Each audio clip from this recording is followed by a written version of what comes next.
Hey everybody, it is Friday evening and I just woke up from a monster nap, and so I'm down here, I'm trying to get some stuff done. I wanted to get some videos shot, but kind of threw my plans all out of whack, so we're going to do a little bit of both tonight. I'm going to get some tank maintenance done, and we are going to shoot some video, but it's not going to be anything about anything super specific. It's just going to be kind of a little impromptu fish room chat, fish room tour, whatever you want to call it. So we can start by talking about my 55-gallon Gourami tank a little bit here. We're doing a big water change on it. I seldom do a water change this big. The tank is actually filling up a little bit already. I did drain it down a little lower than this. So we're not going to worry about doing any plant removal or anything. I'm trying to let my whatever this red stuff here is called. I told you I just woke up from a huge nap. My red tiger lotus there, I'm trying to let that grow back a little bit and get established. So I did remove one leaf from it. I'm gonna wonder where I put it there. So that's it. Pretty good sized one. But that's the only thing I removed from the entire plant, the entire tank, is that one leaf. Otherwise, it was just a really massive water change. As far as how I do the grooming in my tank, I just have a little pair of these Fiskar scissors, and these are dedicated. They're not dedicated to any one tank necessarily, but these are my tank trimming scissors, and they sit on the shelf where I know where they are, and when I got to get in there and do any kind of maintenance like that, I don't ever, well, I won't say I don't ever, but I generally don't get in there. Can't tell whether my camera's in focus or not. Generally don't get in there and pinch them or pluck them. I generally get in there with a good pair of sharp scissors and cut any stem that I need to remove. My floating water sprite here, of course, you just tease the little root masses off of the main body, and that's how you separate them away anyway, so I don't worry too much about that. So other than that, not really a lot going on. I did run a nitrate test on this tank just to see what it looked like, and I'm surprised it's not too bad. I know this is a terrible way to really get a good idea of it. I'm not trying to show you anything specific, but it's not dark red like it normally is. It's only deep orange, and that was my before reading on this tank. So after a massive water change like that, I'm going to be down under 20 parts per million probably when we're done. The other test I'm doing right now is a test on this tank, and I'm checking once again for ammonia. I'm still cycling this tank in, and I'm doing it with fish in there.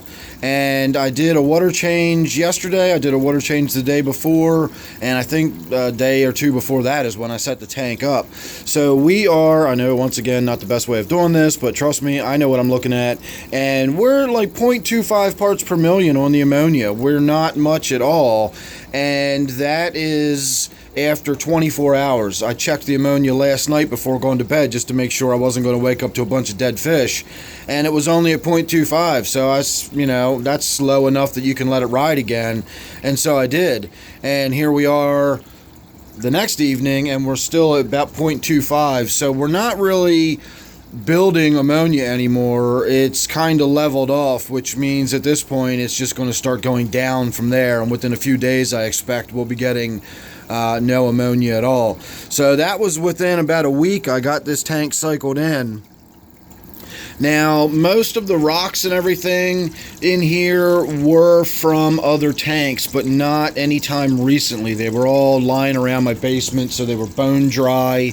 In that regards, there was no living culture that I put in there from any of that kind of stuff. All the aquarium gravel is brand new, and then of course the filter is brand new. And if you didn't catch my video the other day, I have no biosponges in this filter. All we've got in it is the little polyester batting just sort of as a mechanical filter, but there's no biofiltration in this tank. We're letting the tank be the biofiltration, and so far it looks like it's cycling in pretty quickly. I did swish a couple of filter pads, biosponges, from another tank to spike it and get it started when I first set it up, but that's all I've really done. I haven't used any of that safe start or any of those kind of cultures. I added the cultures myself, and I've let it go from there.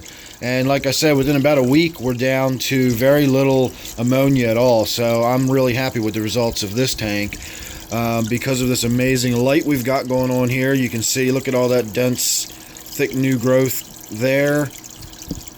I know this green stuff is a lot of algae or whatever growing on there, but if you can see this little shoot here and these little shoots there, that's all really, really compact new growth. It looks really good.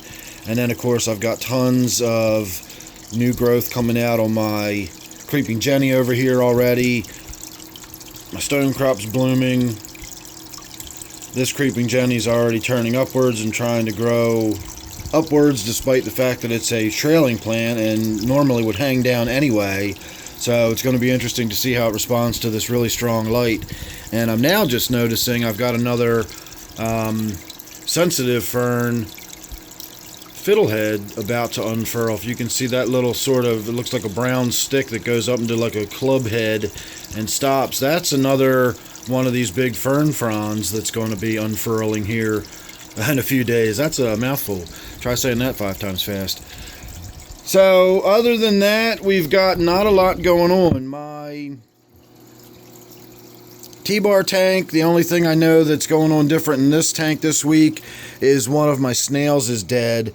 Its shell was in the back, and I honestly don't even know which one it was. I think it was the white one. I had a white mystery snail and a black mystery snail, and I think that's the black mystery snail.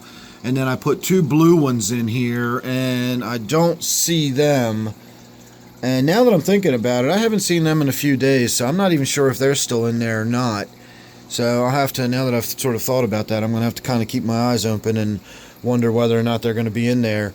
So in here you can see there's one of the blue mystery snails, there's another one of them, and then here's the third one. So I've got 3 of the blue mystery snails in here, and they're doing really well.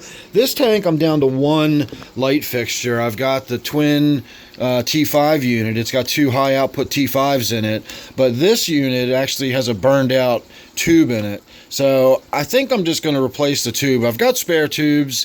As much as I'd like to get LEDs on this tank and everything, I just can't afford to do it right now. So probably going to move this fixture back to the forward area here, put a new tube in that back fixture, and we'll get this tank lighted up nice and bright again. You can see that blue mystery snail down there is just zooming away. He's lightning fast. Look at him go. So they're really doing a good job in this tank. I'm really happy with the blue mystery snails in here. They look great. They're doing a good job cleaning the tank, and I'm not sure how their shells grow. I guess they just continue to get bigger and bigger, and they add on to them as they grow, because I swear they look bigger now than they did when I put them in the tank. My native tank here, not a lot going on with it. I got to remember I got a tank filling. I'm not just on a regular old round the world video here. I got a tank actively filling at the moment. I don't want to hear the gentle splish splash of cascading water behind me. I've done it before. I hope not to have to do it again. So I think one of the other modifications, now that I'm here talking about it, I think I might be reducing the hostas back here. As good as they look, they're just sort of background. They don't really serve a lot of purpose as far as, you know, they're just kind of there because I had some space and I just thought it would be cool. They're big, they're bushy, they're low light. They're very visually stunning. When you walk in the room, you can't miss them. You know, but they're way out here on the periphery. The camera has a hard time seeing both this low light back here and the very bright light directly in front of it. But it's hard to walk, you know, in front of my native tank. It's hard to shoot video.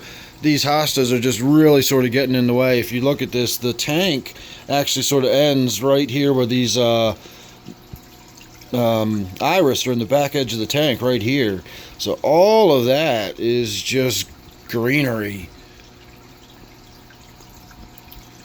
So I like it for now. I'm enjoying it. I'm digging it. But again, it's not necessarily going to be sustainable, because if you look, it really does leave sort of a narrow path. I mean, I can walk through there plenty easily enough, but when I'm standing there trying to video, you know, I got my back right here pushed up against the hostas trying to, you know, aim the camera at a 6-foot tank. It doesn't really work. To really get this tank all in one shot, I kind of need to be standing back here.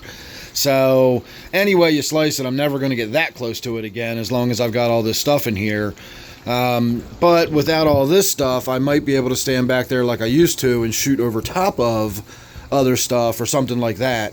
I don't know. So this is the part that I knew was going to be sort of flexible. I just kind of thought it might last a little longer than it was going to. And now that I'm looking at it, it might, because there's a flower spike right there.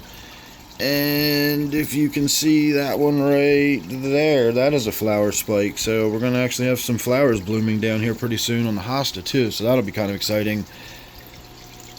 So we'll see. Like I said, it's going to all be up for, you know, being changed around. I don't know if these daylilies are actually getting enough light way down here on the ground and way out on the periphery like that. I don't know if that's going to be enough energy for them to continue their flower buds. These were already, you know, in progress when I dug them up and brought them in. So they're going to have to use the light from in here to, you know, generate the energy to actually finish their flowering cycle. So we'll have to see how that goes.